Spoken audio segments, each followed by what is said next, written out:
Okay. So thanks again for joining. I'm going to start promptly. So this is a webinar about 1031 exchanges and the benefit of a 1031 exchange as an investor. There might be some other realtors on here as well. So if you're a realtor and you have clients that are looking for 1031 exchanges, this will be a great resource for you to just kind of see how they work and how it might benefit your clients. Um, I think 1031 exchanges, especially in the Bay Area, are uniquely profitable. And my first experience with this was with a client, and when I saw what the numbers look like from going from a single family home to a multifamily home, it really opened my eyes to what a great opportunity this was for other people in the Bay Area. So I'm going to go ahead and share my screen and start a quick presentation. Thank you to my wonderful assistant for doing the slide deck for me. It's incredibly helpful. So just give me 1 second.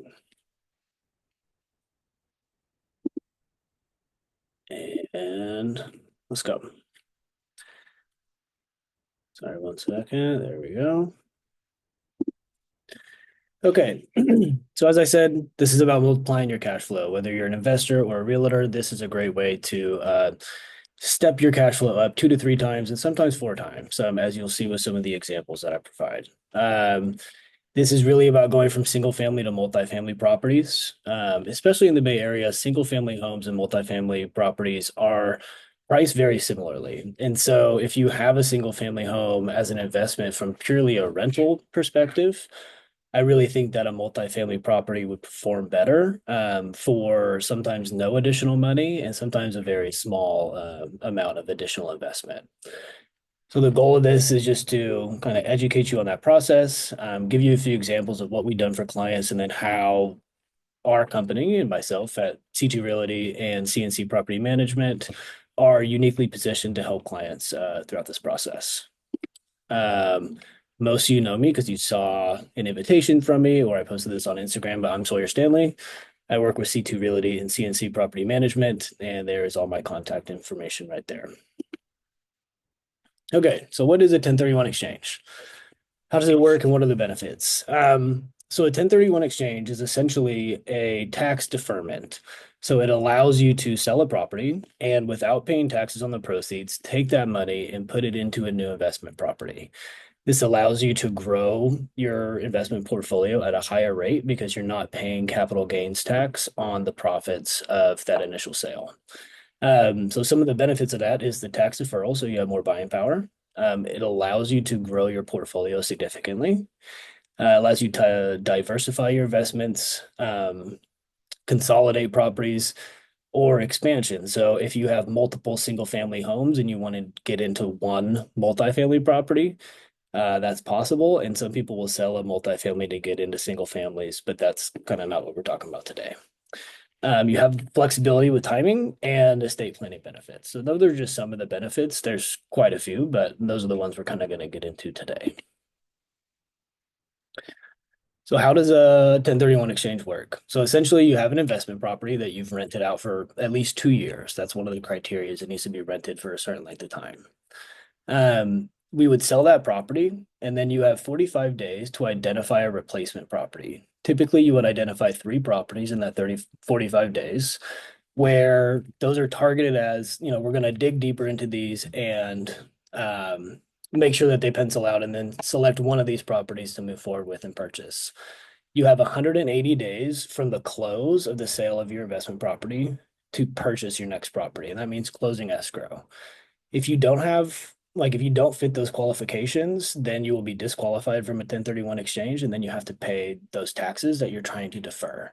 This is not about avoidance of taxes, it's about deferring. So always want to make that clear. We all need to pay our taxes, but this is a way to defer those taxes later down the road. And as a benefit, you can grow your portfolio.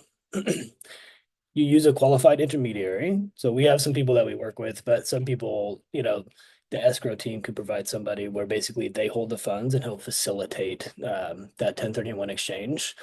They're relatively inexpensive. I think like $1,000 to $1,500 for their services, which is really helpful. And then we need to stick to the like kind rule. So it's an investment property for an investment property. So you can't have a property that you're currently living in and then sell it and exchange it to an investment property. And you can't have an investment property that you sell and then exchange into a property you're going to live in. So that's one of the most important parts too. The properties need to be like kind. And then just to kind of go over some of the things I just mentioned. So deadlines are strict. Missing the 45-day or the 180-day deadlines will disqualify the exchange. To defer your taxes, you must reinvest all the proceeds and to acquire the property of equal or greater value.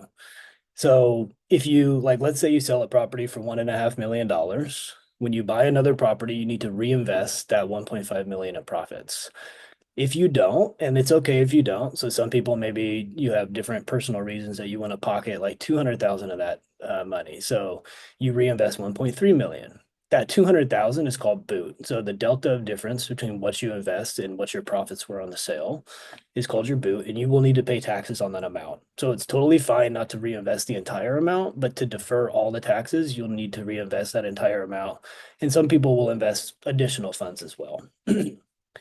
There are costs for using a qualified intermediary and legal fees. Like I said, they're pretty inexpensive and they definitely are outweighed by the tax benefits. And then 1031 exchanges work best for long-term investors. So this is a strategy where you're really in it for the rental income. You're looking to expand your portfolio and to grow your cash return.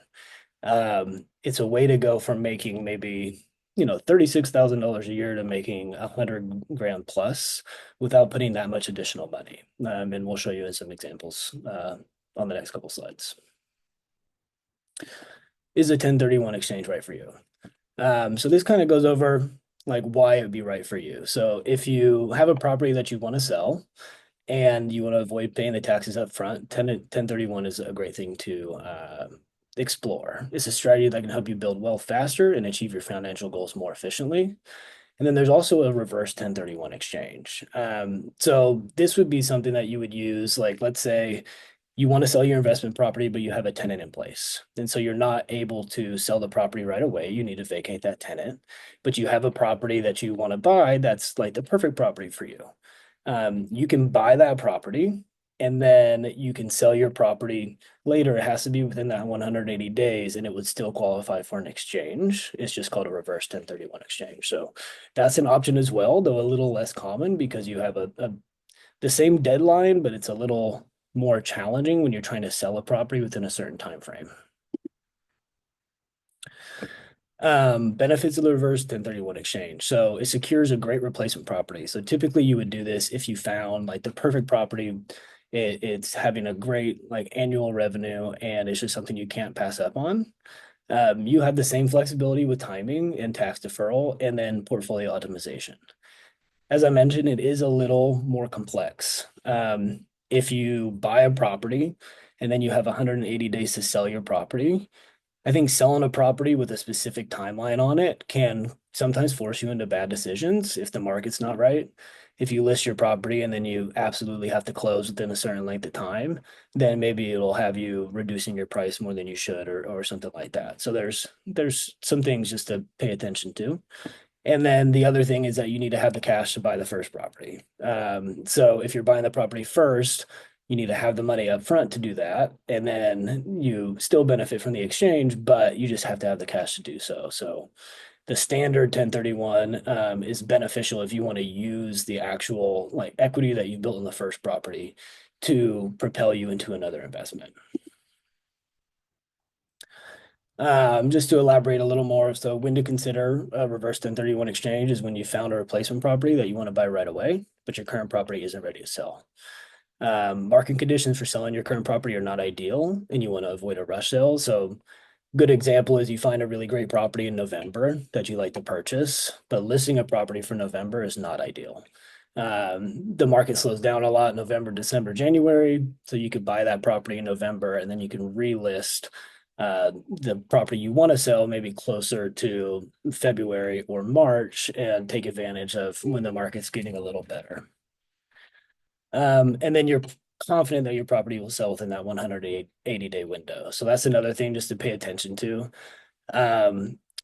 If you're delaying selling a property and you're buying the property first, hoping that the market's going to change, we never know what happens. So it's just a little more of a risky thing to do, but it's still something that we can help you with, if that's, you know, makes sense with your situation. So an example of a reverse 1031 exchange. Let's say you find $1 million apartment complex that you want to purchase, but you haven't sold your $800,000 duplex. The EAT temporarily takes title on the apartment complex. You sell your duplex within 180 days for $800,000, and the proceeds from the duplex sale are applied to the apartment complex purchase, completing the exchange and deferring the taxes on the gain from the duplex. So that's one example. There's a lot of different ways that you could go about it. Usually with a reverse 1031 exchange, it's just you got to run the numbers really well and make sure that you have all your I's dotted and your T's crossed, because you don't want to miss that deadline, especially if you're purchasing the property in advance. So this is an example of what we did for a client. It was a property management client who had a tenant that he wanted to vacate and wanted to buy. Initially, it was he wanted to sell one single family home and buy two single family homes as fixers. So he had a single family home in Union City and he was making about 3,200 a month. So his annual gross was just over $38,000, which isn't bad. Um, we got the tenant out for him. He went ahead and listed the property for sale, and his net proceeds from the sale was 1.375 million. We looked for properties like under what he was looking for. So single family homes that were fixers, and looked at the amount of money that he needed to put in and what his returns would be. And after looking through it quite some time with him, it just looked like multifamilies were a much better investment option for him. When you looked at what he could get from a rental perspective, it was greatly different than even two single family homes. And he didn't need to put in as much additional money to do those two fixtures. So what we found, we looked basically from San Jose or Santa Cruz all the way up to San Mateo and Redwood City. And what we settled on was a fiveplex in Santa Cruz. And it was a fourplex, so four apartments with a single family home on the property. It was listed at 1.75 million. We got it for 1,725,000. So a little bit of a deal there. And the gross rent on the property is annually $144,000. He did pay an additional $350,000 that he got financed. So he was able to use the 1,375,000 proceeds from his sale and put that all into the new property. He financed another $350,000 on the property, and he was able to 3 3/4 multiply his return from his single family home to his fiveplex. And I think all of us can agree that the difference between making, 38,000 a year and 144,000 a year is substantial. And for a lot of people, 144,000 a year is enough for them to retire on. So it made a huge difference for him. And this was really the property that really opened my eyes to what is possible with these exchanges. Um, a few other examples, and I'll show you some properties that are on the market right now. I have a client right now that we're looking at selling his property in Newark, and that property would get him around 1.6 million, and he's looking to relocate his investments to Fresno, closer to where he lives. When I looked at the properties in the Fresno area, he could buy two different properties. One is a sixplex and one is a duplex. And he'd be making around 151,000 a year from a gross rent perspective for no additional funds. So he'd go from selling his property at 1.6 and then putting 1.5 million into these other properties. So 100,000 would probably go towards agency fees. And he'd be making $150,000 a year instead of the like 36 that he's making on his Newark property. So a lot of potential for yourself or your clients, or for people that you know that have these single family investments. The reason I think this is a unique opportunity in the Bay Area. So the average home sales price is similar to the average 3 to 4 unit multifamily cost. If you look right now, the average, like the median sales price for a single family home in Santa Clara County is $1.6 million. And there are currently 28 properties listed for under $2 million that have 4 units in Santa Clara County. So you might pay in a little bit of additional money if you're open to it. And if not, I'll show you. There's a few properties that are listed under 1.6 that really pencil out from a financial perspective. And then the other thing is that the rent you get for a single family home is often 2 to 4 times lower than you could get for a multifamily property. So Santa Clara County, like if you're looking at San Jose or somewhere like that, single family home is probably going to be getting you somewhere between $3,500 and $4,500 a month.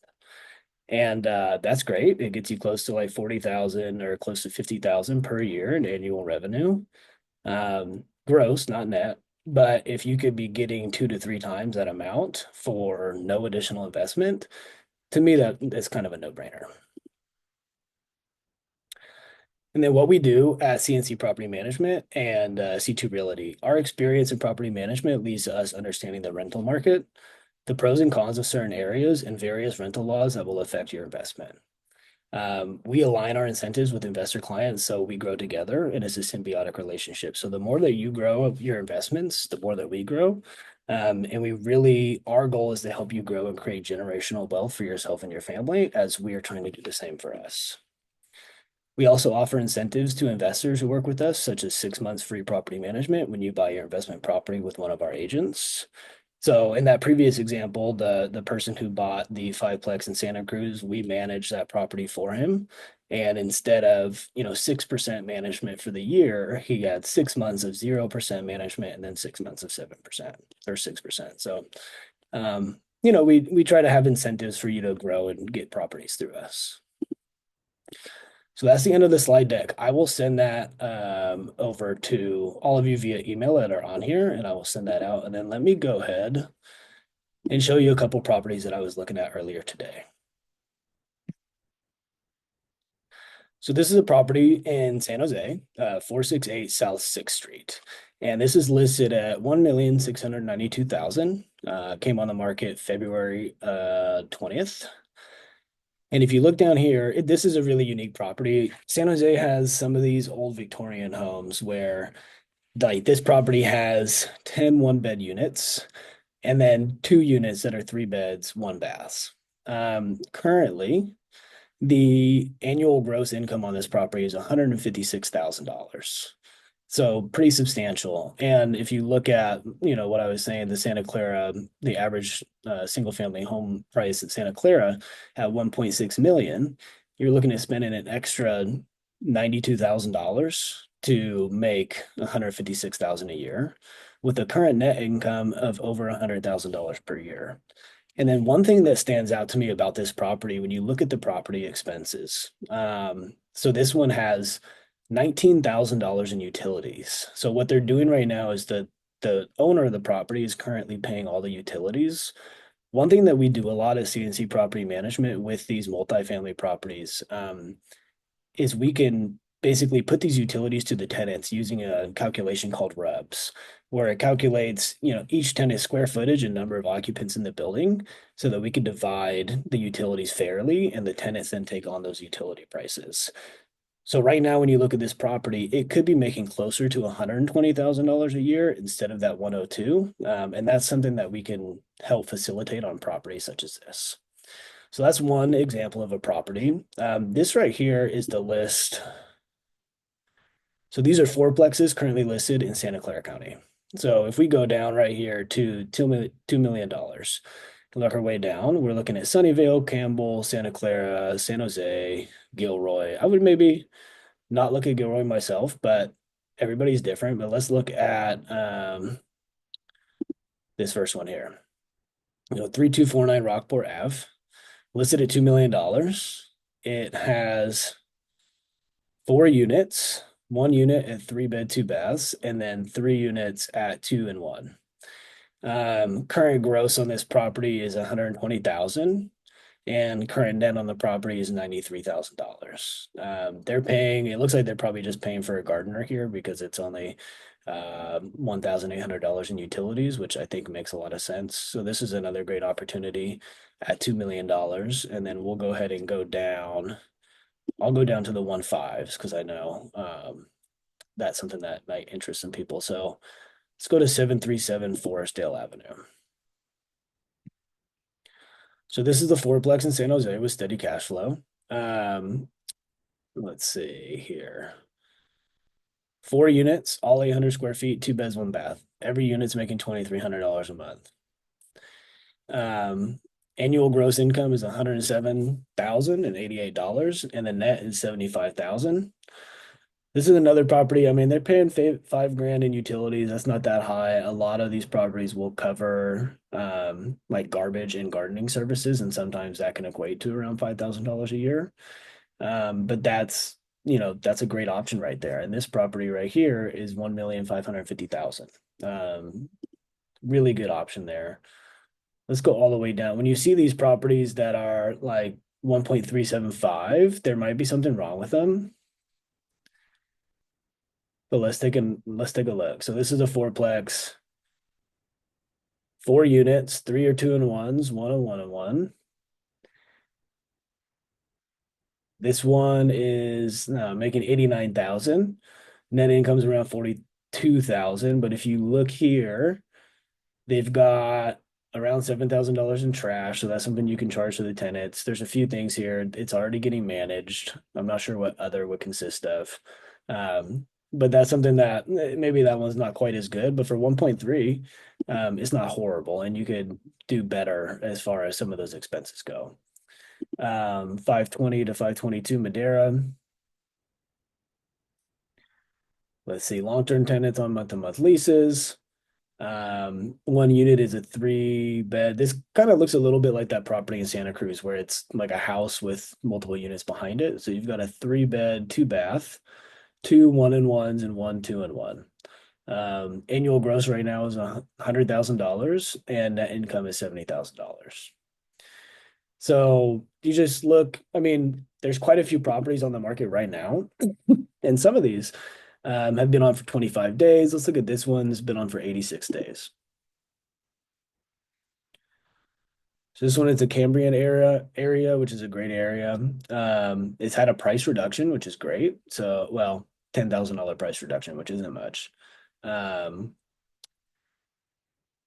we've got a unit mix, two bed, 1 bath, two bed, 2 baths. And then current gross is 105,000 and net is 67,000. And I'm curious why that is. Owners paying some utilities. So you got $11,000 in utilities. So that's one of the ways that you can really maximize the profits on these buildings. If you could increase your income by $1,000 a month by having the tenants pay utilities, and then because there's such strict rental laws right now, not having to increase the rents by a large amount, but just having the tenants pay utilities won't qualify as a rent increase. So that's something that you could do to maximize returns. And it's not unfair to the tenants at all. Here's some properties on Williamsburg Drive in San Jose. I think I've actually seen this one in person. Um, so they've got 4 units, 720 square feet, 2 beds, 1 bath, and relatively similar price point from a rental perspective. It's making 92,000 a year, and the net income is 57,000 per year. Again, owners paying trash and utilities, and they have around $2,000 in maintenance. So there's quite a few properties. I will stop my screen share real quick. So quite a few properties that are currently on the market that have a really good gross income and a much higher potential for a quality net income. Um, that's just one of the things that you could kind of be looking at while you're looking to sell a property.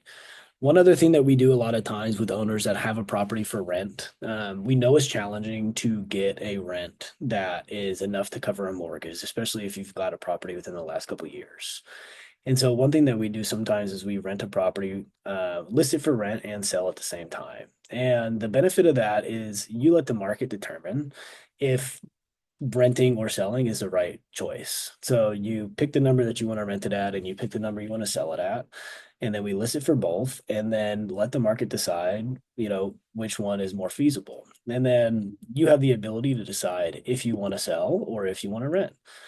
Based on the actual response from the market rather than hypothetical, I'd love to get this, or I think I can get this. We recently did this with a client in Cupertino area, and he wanted a certain amount of money per month for rent, which the property justified it, but there wasn't a lot of comps in the area and a lot of properties for rent that were in the same price point, and there's just less people looking to rent in the $7,000, $8,000 range. So we listed his property for rent at just under $7,000. We listed it for sale at $3 million, and we ended up selling it in 6 days for $3.5 million. So that, he just had the opportunity to see the market response. And when the market shows him that he can get that much for selling the actual property, that was the decision he ended up making. And one thing is when you list a property for rent and sell at the same time, it is not a commitment to sell the property, it is an invitation to receive offers. So listing it for both, it's not you saying, "Hey, I'm going to sell this property for sure." It's saying, "I'd love to see what the offers are, and if the offer comes in that makes sense to me, if it makes financial sense, then maybe I'll sell it. And if you don't sell it, that's okay. You could still rent it out if you get the response you want on the rental side." So that's basically it. I set this for 45 minutes because I wasn't sure how long it was going to go. This is a little under 30 minutes. I appreciate your time, and I will send out the slide deck as well as the recording to anyone who is on here, and then I'll also be sending out to email to people who have requested it. So thank you. I'll be doing one of these a month about different real estate investment topics for both realtors and investors. So if there's anything specifically that you'd like to see, feel free to reach out to me. Thanks again for your time and look forward to seeing you on the next one.